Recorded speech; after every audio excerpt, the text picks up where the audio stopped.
Hi hello welcome back to his world. എന്തൊക്കെയുണ്ട് വിശേഷങ്ങൾ? എല്ലാവർക്കും സുഖം തന്നെയല്ലേ? ഇന്ന് ഞാൻ നിങ്ങൾക്ക് പരിചയപ്പെടുത്താൻ പോകുന്ന റെസിപ്പി താറാവ് കറിയാണ്. അപ്പത്തിൻ്റെ കൂടെയും പത്തിരിയുടെ കൂടെയും കഴിക്കാൻ വളരെ ടേസ്റ്റി ആയിട്ടുള്ള ഈ റെസിപ്പിയാണിത്. അപ്പോൾ നമുക്കിത് എങ്ങനെ ഉണ്ടാക്കുന്നത് നോക്കാം. ആദ്യം നമുക്ക് ഈ റെസിപ്പി ഉണ്ടാക്കാനായിട്ടുള്ള മസാല തയ്യാറാക്കാം. 1 ടേബിൾ സ്പൂൺ മല്ലിപ്പൊടി, 1/2 ടേബിൾ സ്പൂൺ കശ്മീരി മുളക് പൊടി, 1 ടീസ്പൂൺ കുരുമുളക് പൊടി, 1/2 ടീസ്പൂൺ മഞ്ഞൾപ്പൊടി, 1/2 ടീസ്പൂൺ ഗരം മസാല. ഇവയെല്ലാം കൂടി നമുക്ക് ചൂടായ ചീനച്ചട്ടിയിലേക്ക് ചേർത്ത് കൊടുത്ത് ലോ ഫ്ലെയിമിൽ വെച്ച് ചൂടാക്കിയെടുക്കാം. പിന്നെ നമ്മുടെ ഈ ചാനൽ ആദ്യമായിട്ടാണ് കാണുന്നതെങ്കിൽ പ്ലീസ് ഒന്ന് സബ്സ്ക്രൈബ് ചെയ്തേക്കണേ. കൂടെ തന്നെ തൊട്ടടുത്തുള്ള ബെല്ലൈക്കൺ കൂടി അടിച്ചേക്കണം. വീണ്ടും കൂടെ തന്നെ ഓൾ എന്ന ഓപ്ഷൻ കൂടി ക്ലിക്ക് ചെയ്തേക്കണം.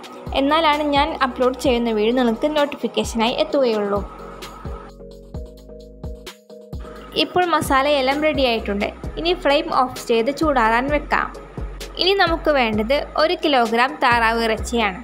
ഇത് നന്നായി ക്ലീൻ ചെയ്തെടുത്തിട്ടുണ്ട്.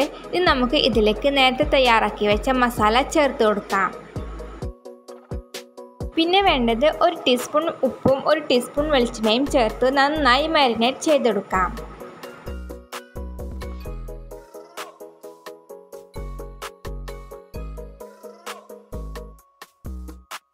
ഇപ്പോൾ മസാല എല്ലാം നന്നായി ചേർന്ന് വന്നിട്ടുണ്ട്.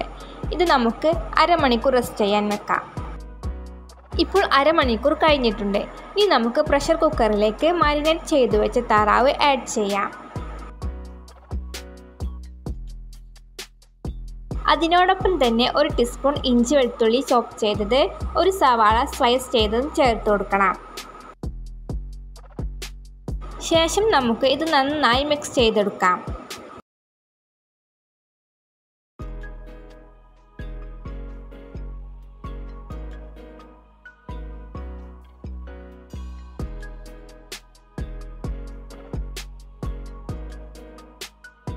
മിക്സ് ചെയ്തെടുത്തു കഴിഞ്ഞാൽ മൂടി വെച്ച് വേവിച്ചെടുക്കാം.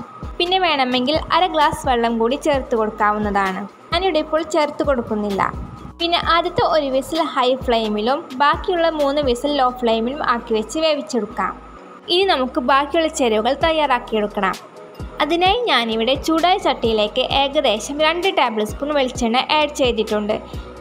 വെളിച്ചെണ്ണ ചൂടായി വരുമ്പോൾ 2 സബോള സ്ലൈസ് ചെയ്തത് ചേർത്ത് കൊടുക്കാം.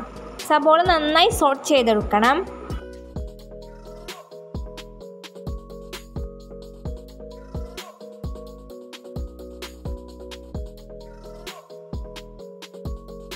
ഇപ്പോൾ സബോള നന്നായി ഗോൾഡൻ ബ്രൗൺ കളറായി വന്നിട്ടുണ്ട്.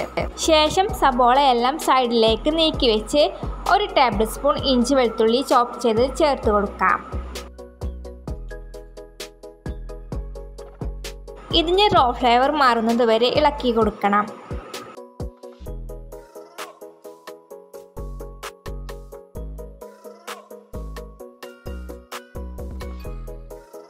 റോ ഫ്ലേവർ മാറിയതിനു ശേഷം സബോളയെല്ലാം കൂടി മിക്സ് ചെയ്ത് കഴിഞ്ഞാൽ 2 തക്കാളി അരിഞ്ഞത് ആഡ് ചെയ്യാം.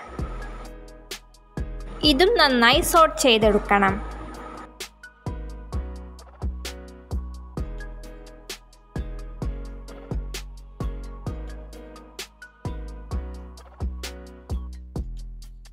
പിന്നെ ഇതിലേക്ക് വേണ്ടത് 1 ഏലക്കായ, 1/2 ടീസ്പൂൺ വലിയ ജീരകം, 1/4 ടീസ്പൂൺ നല്ല ജീരകം, 2 കരിയാമ്പൂ, 1 ഇഞ്ച് പീസ് കറുവപ്പട്ട, പിന്നെ കറിവേപ്പിലയും ചേർത്ത് കൊടുത്ത് നന്നായി സോട്ട് ചെയ്തെടുക്കണം.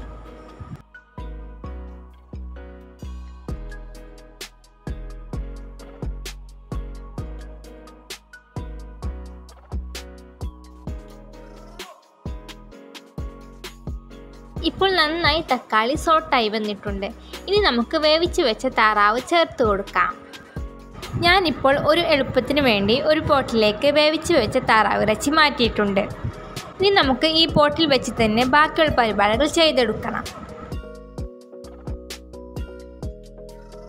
ഇനി നമ്മൾ നേരത്തെ സോട്ട് ചെയ്ത് വെച്ച മസാല ഇതിലേക്ക് ചേർത്ത് കൊടുക്കാം.